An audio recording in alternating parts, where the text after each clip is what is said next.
இலக்கிய நேயர்களுக்கு வணக்கம். நம்ம இலக்கிய சீரியல்ல இன்னைக்கு என்ன சுவாரஸ்யமா பார்க்க போறோம்னா, இந்த அஞ்சலியோட சுயரூபத்தையும், ஆணவத்தையும் ஒட்டுமொத்தமா அடக்கணும்னு நினைக்கிறவங்க, மறக்காம இந்த வீடியோக்கு லைக் பண்ணுங்க. நம்ம பைரவியோட சூழ்ச்சியில கையும் காலுமா சிக்க போறது நம்ம அஞ்சலியும் இந்த கார்த்திக்கும் தாங்க. ஏன்னா, அந்த ஒரு கம்பெனி சேர்மன் பதவி வந்துட்டு நம்ம பைரவிக்கு கிடைக்கணும்னு ரொம்பவே எதிர்பார்த்துட்டு இருந்தோம். ஆனா, கடைசி நிமிஷத்துல இப்படி வந்துட்டு இந்த ஒரு ட்விஸ்ட் வைக்குவாங்கன்னு இந்த அஞ்சலி கொஞ்சம் கூட எதிர்பார்க்கலைங்க. எஸ்எஸ்கேயோட சூழ்ச்சியிலையும், இந்த தாக்ஷாயினியோட சுயரூபத்திலையும் அஞ்சலி வந்துட்டு திரும்ப அந்த ஒரு சேர்மன் பதவி அஞ்சலிக்கும் கார்த்திக்கும் வந்துட்டு போயிடுச்சுங்க. நம்ம பைரவி வந்துட்டு முட்டாள்தனமாக அவங்க கிட்ட ஏமாந்தது மட்டும் இல்லாமல் அடுத்தபடியாக இந்த ஒரு வீட்டில் வந்துட்டு ஒரு வேலைக்காரின்ற மாதிரி தாங்க வாழ போகிறாங்க. இதை வந்துட்டு கண்டிப்பாக நம்ம பைரவி எப்படி எடுத்துக்க போகிறாங்க அப்படி தாங்க பயங்கர ட்விஸ்ட்டாக இருக்குது. ஒரு கட்டத்தில் நம்ம இலக்கியாவும் கௌதமும் இந்த ஒரு வீட்டுக்குள்ளே இருந்து ஆயிருக்கும் அப்படின்ற ஒரு எண்ணத்துக்கு நம்ம பைரவி கூடிய சீக்கிரத்தில் நினைக்கணும்னு நினைக்கிறவங்க மறக்காமல் உங்கள் கருத்துக்களை கமெண்ட் பண்ணுங்கள். ஒரு வழியாக இந்த கார்த்திகோட சுயரூபத்தை வந்துட்டு ஒட்டுமொத்தமாக நம்ம கௌதம் இலக்கம் அடக்கிறதுக்கு முடிவு பண்ணியாச்சுங்க. ஏன்னா புது வாடகை வீடு வந்துட்டு 10,000 ரூபாய் கொடுத்து வாங்கியாச்சு.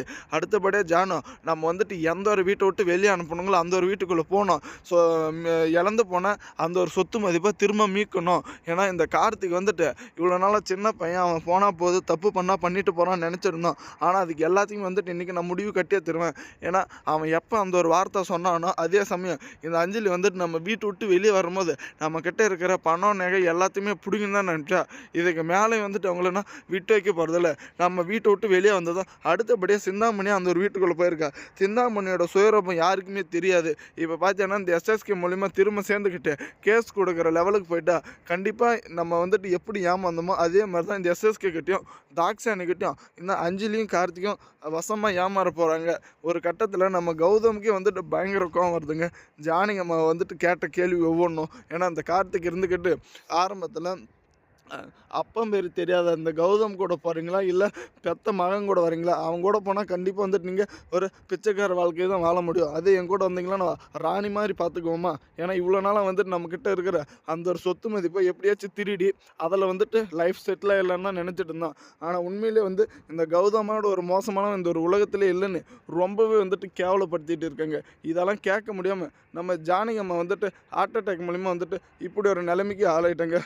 கூடிய சீக்கிரத்தில் பார்த்தீங்களன்னா இந்த அஞ்சலியோட சுயரூபம் மட்டும் கிடையாதுங்க, இந்த பைரவோட சுயரூபமும் வந்துட்டு வெளிச்சத்துக்கு தெரிய வரும். ஏன்னா அதுக்கு முன்னாடியே பார்த்தீங்களா ஒரு கட்டத்தில் நம்ம ஜானகி அம்மாவோட உயிருக்கு எந்த ஒரு ஆபத்து இல்லைன்னு சொன்னது மட்டும் இல்லாமல் நம்ம ரேவதி அம்மாவுக்கு கையும் வரல காலும் உடலுங்க. புது வீடு வாடகைக்கு எடுக்கிற போது இவங்க யாருன்னு கேள்வி கேட்டு இருந்தபோது ஒரு பக்கம் நம்ம இலக்கியம் வந்துட்டு இவங்க எங்கே அத்தை அப்படின்ற மாதிரி பதில் சொல்லிட்டாங்க.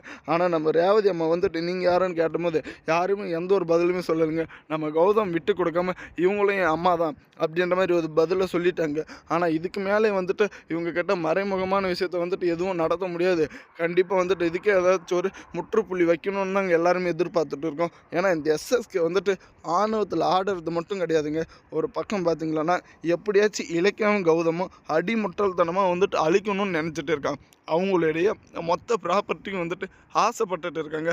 இதில் வந்துட்டு என்ன உண்மை தெரிய வருதுன்னா வெளிச்சத்துக்கு இந்த தாக்ஷானிக்கு மட்டும் இந்த எஸ்எஸ்க்கு பண்ண துரோகம். ஏன்னா இப்போ நம்ம ரேவதி அம்மா வந்துட்டு திட்டம் போட்டு காதலிச்சு ஏமாத்தணும் மட்டும் இல்லாமல் அவங்க ப்ரெக்னெண்ட்டாக இருக்காங்க அப்படின்ற உண்மை தெரிஞ்சதோ அப்போயே வந்துட்டு விட்டுட்டு போயிட்டாங்க.